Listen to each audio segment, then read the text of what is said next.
Nunca pensé que un simple mensaje de WhatsApp me llevaría a odiar a mi propia sangre.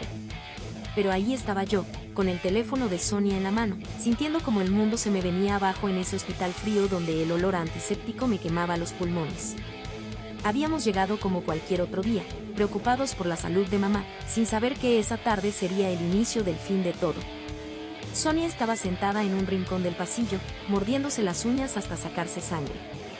La pobre siempre tan controlada, tan perfecta, pero en ese momento solo era una hija desesperada que no sabía si su madre saldría de esa. Milagros, como siempre, había llegado tarde y con drama, pero nadie le dijo nada porque estaba claro que mamá te había empeorado de repente. Las enfermeras corrían de un lado a otro, los médicos murmuraban cosas que no querían que escucháramos, y yo solo podía pensar en el maldito teléfono que encontré en el bolsillo del abrigo de Sonia. No fue mi intención fisgonear. De verdad. Pero cuando le pregunté si era suyo para devolvérselo, ella asintió con esa sonrisa temblorosa que ponía cuando algo la avergonzaba. El teléfono estaba desbloqueado, como si el universo quisiera que viera lo que no debía. Y ahí estaba, en medio de ese caos, descubriendo que mi hermana mayor, la que siempre lo daba todo por la familia, llevaba meses acostándose con el tipo que todos creíamos que era un santo, Jonas, el esposo de papá. No lo decía de cualquier forma.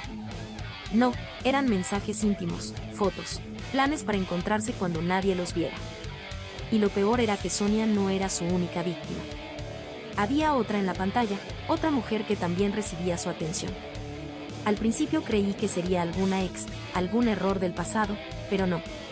Era Milagros. Sí, Milagros Novoa Pizarro, la hermana menor que siempre andaba metida en problemas, que no tenía remedio y que, según todos en la familia, era incapaz de mantener una relación seria. Pero ahí estaba la prueba. Jonas y Milagros habían estado saliendo en secreto desde hacía meses. Y Sonia, mi querida Sonia, lo sabía. No sé cuánto tiempo estuve ahí de pie, con el teléfono en la mano y la boca abierta. El mundo giraba a mi alrededor, pero yo solo podía ver esas palabras, esas fotos, ese engaño que no solo traicionaba a papá, sino a toda nuestra familia. Sonia se dio cuenta de que algo no andaba bien porque se acercó a mí con esa mirada de no digas nada, por favor. ¿Qué haces con mi teléfono, Adrián?, preguntó, tratando de mantener la compostura, pero yo podía ver el miedo en sus ojos. Le mostré la pantalla sin decir una palabra. Solo quería ver su reacción, quería que confesara, que llorara, que hiciera algo que me diera una pista de cómo lidiar con todo esto. Pero Sonia no hizo nada de eso. Se quedó quieta, como si el tiempo se hubiera detenido. Y luego, en un susurro que casi no se escuchó, dijo: no es lo que parece. Pero claro que lo era. Milagros estaba en el hospital porque había intentado suicidarse después de que Jonas la dejara por otra, según me contó después una enfermera. Y todo eso pasó porque Sonia, su propia hermana, había estado facilitando sus encuentros. No puedo describir lo que sentí en ese momento. No era solo traición, era como si todo lo que creía saber sobre mi familia se hubiera desvanecido en un segundo. Papá siempre había sido un hombre bueno, trabajador, que solo quería ver a sus hijas felices. Y ahora resultaba que Jonas, el tipo que se hacía el simpático frente a nosotros, había estado jugando con todos. Pero el golpe más fuerte vino después. Cuando Milagros despertó del coma inducido, la primera persona que pidió ver fue a papá. Yo estaba ahí, presente, sin perderme ningún detalle. Milagros estaba débil, pálida, pero tan dramática como siempre. Papá, necesito confesarte algo, dijo con esa voz que ponía desde que era niña y quería llamar la atención. Jonas no solo me engañó con otra. Me embarazó. El silencio que siguió fue tan pesado que casi podía sentirlo. Papá palideció, Sonia se tapó la boca con las manos, y yo solo podía pensar en cómo diablos íbamos a salir de este lío. Porque Jonas no era solo un infiel cualquiera. Era un monstruo que había estado jugando con dos de sus hijas al mismo tiempo. Pero eso no fue todo. Al día siguiente, mientras estábamos en el hospital esperando los resultados de mamá, Adrián llegó con el teléfono de Sonia en la mano. No era coincidencia. Nos estaba espiando a todos, buscando el momento perfecto para soltar la bomba. Y vaya que lo hizo. Revisen el grupo de WhatsApp de la familia, gritó casi llorando. Jonas acaba de dejar a papá en visto y Milagros publicó algo que no debería. No teníamos que revisar nada. El grupo ya estaba en llamas. Milagros había subido una foto de ella abrazando a Jonas con un mensaje que decía: finalmente soy feliz, después de tanto sufrimiento. Lo nuestro fue un amor verdadero. Y para colmo, Jonas había subido una foto de él comiendo en un restaurante con Sonia, etiquetándola como la mujer que amo. Papá no pudo aguantar más. Se levantó de golpe y salió del hospital, dejando atrás a mamá, que aún estaba al borde de la muerte. Yo lo seguí, porque alguien tenía que detenerlo antes de que hiciera una locura. Pero cuando lo alcancé en el estacionamiento, lo vi llorar como un niño. No puedo creer que hayan hecho esto, decía entre sollozos. Jonas era como un hijo para mí. Sonia, la hermana que siempre protegió a Milagros. Y ahora las dos. No supe qué decir. No había palabras que pudieran consolarlo.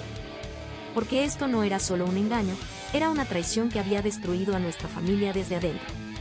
Pero el verdadero infierno comenzó cuando Jonas llegó al hospital. Todos lo vimos entrar, con esa sonrisa de todo está bien, como si no hubiera hecho nada malo. Papá lo confrontó en medio del pasillo, gritándole que era un hijo de puta y que se fuera de nuestras vidas para siempre. Jonas no se defendió ni se disculpó. Solo dijo algo que me dejó helado. Dejen de actuar como si yo solo los hubiera engañado a ustedes. Sonia sabía lo mío con Milagros desde el principio. Incluso ella me presentó a su hermana. Fue como si el suelo se hubiera abierto bajo mis pies. Sonia, la hermana que todos admirábamos, la que siempre estaba ahí para ayudarnos, había sido parte de este juego sucio. No solo lo sabía, sino que lo había permitido. Y peor aún, había estado ayudando a Jonas a mentirle a papá. Sonia se derrumbó en ese momento. Rompió en llanto, confesando que no pudo evitar caer en los encantos de Jonas, que llevaba meses siendo su amante y que, cuando se enteró de que también tenía algo con Milagros, lo dejó. Pero ya era tarde. Milagros ya estaba embarazada y Jonas había decidido que quería ser feliz con ambas. No es justo, gritaba Milagros desde la camilla. Jonas prometió que nos íbamos a ir juntos, que dejaría a papá por nosotras. Pero una vez que dejó a Sonia, solo se quedó conmigo. La situación se volvió insostenible. Papá agarró a Jonas del cuello y casi lo estrangula frente a todos. Las enfermeras tuvieron que intervenir para separarlos, y el escándalo fue tan grande que tuvieron que llamar a seguridad. Mientras tanto, mamá despertó de repente y, al ver el caos, se desmayó otra vez. Fue una de las peores escenas que he vivido en mi vida. Ver a mi familia destrozada, a mis hermanas convertidas en víctimas de su propio deseo, y a mi padre al borde de la locura. Pero lo peor fue darse cuenta de que esto no había sido solo cosa de Jonas. Sonia, Milagros, incluso mamá en su momento, habían dejado que esto pasara. Al final del día, decidimos que lo mejor era echar a Jonas de nuestras vidas para siempre. Papá lo echó a patadas de la casa, sin importarle que Jonas llorara como un niño. Sonia se fue con él, porque dijo que lo amaba demasiado para dejarlo ir. Y Milagros, bueno, Milagros recibió apoyo porque al final del día era una víctima más de este monstruo. Pero la pregunta era, ¿y mamá? Porque mientras todo esto ocurría, un médico se acercó a nosotros con una expresión seria. Tengo malas noticias, dijo. El tumor de doña Elena ha empeorado. No podemos operarla ahora. Necesita cuidados paliativos. El mundo se me vino abajo otra vez. Mamá, la que siempre había sido el pilar de la familia, estaba al borde de la muerte. Y todo era porque habíamos estado tan enfocados en nuestros propios dramas que no nos dimos cuenta de que ella se estaba desangrando por dentro. Papá se desplomó en una silla, destruido. Y ahí fue cuando empezamos a hablar de verdad, sin mentiras, sin secretos. Sonia confesó que Jonas la había estado chantajeando con fotos y mensajes que había guardado como prueba de su infidelidad. Milagros admitió que estaba desesperada por tener una familia porque nunca la habían apoyado. Y yo, bueno, yo solo me quedé callado, preguntándome cómo habíamos llegado a este punto. Pero el giro inesperado llegó cuando la policía contactó a papá. Resulta que Jonas no solo había estado engañando a su familia. También estaba involucrado en un caso de fraude millonario. Había estado desfalcando a una empresa que era socia de la que yo trabajaba. Y las pruebas eran irrefutables. Correos, transferencias, todo apuntaba a él. Cuando se lo contamos a papá, su reacción fue inesperada. No tuvo miedo ni se preocupó por su dinero. Solo dijo: Este hijo de puta se va a pudrir en la cárcel. Pero antes, quiero que vaya a juicio por lo que le hizo a mis hijas. Y así fue. Jonas terminó arrestado, y su doble vida quedó al descubierto. Sonia, por suerte, terminó saliendo de esa toxicidad antes de que fuera demasiado tarde. Se fue de la casa, dejó su trabajo, y comenzó una nueva vida lejos de todo el drama. Milagros, por su parte, decidió quedarse con el bebé, pero bajo la condición de que nunca tuviera contacto con Jonas. Pero la verdadera redención llegó cuando mamá falleció 2 meses después. Fue un golpe duro para todos, pero al menos pudimos despedirla en paz, sabiendo que habíamos hecho las paces entre nosotros. Papá, aunque destrozado, encontró consuelo en que al menos había dejado este mundo sin enterarse de que su propio yerno lo había convertido en un cornudo por años. Yo, por mi parte, aprendí una lección importante. A veces, la familia no es la que está unida por la sangre, sino la que se mantiene de pie cuando todo se desmorona. Sonia volvió a casa más madura, Milagro se convirtió en una mejor madre de lo que cualquiera esperaba, y papá finalmente aceptó que el amor ciego solo lleva al sufrimiento. Pero lo más importante fue que nos dimos cuenta de que, en medio de todo el caos, el verdadero problema no era Jonas. Era nosotros. Porque habíamos dejado que un extraño nos dividiera, nos mintiera, y nos convirtiera en sus víctimas. Y a veces, la peor traición no viene de afuera, sino de dentro. Si tuvieras que tomar esa decisión, ¿qué harías tú? Cuéntame en los comentarios.